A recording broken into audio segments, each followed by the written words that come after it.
Yeah, and so just to go back real quick. So upon completion of that design phase, we'll have your finalized floor plan. We'll have all of your finishes and fixtures selected.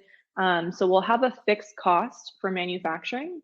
And then the local GC will have an additional budget, that's the site component.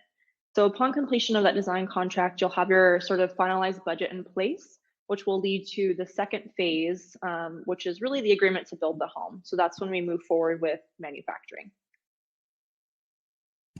Got it.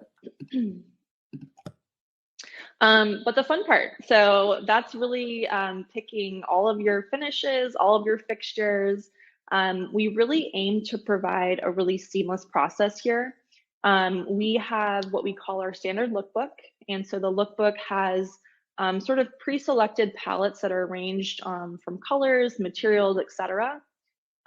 What's great is, when you're building a home, there's so many different components and pieces to it. We find that offering a set of options sort of helps guide that process, takes away a lot of the stress involved. And so you guys will work with our internal design team.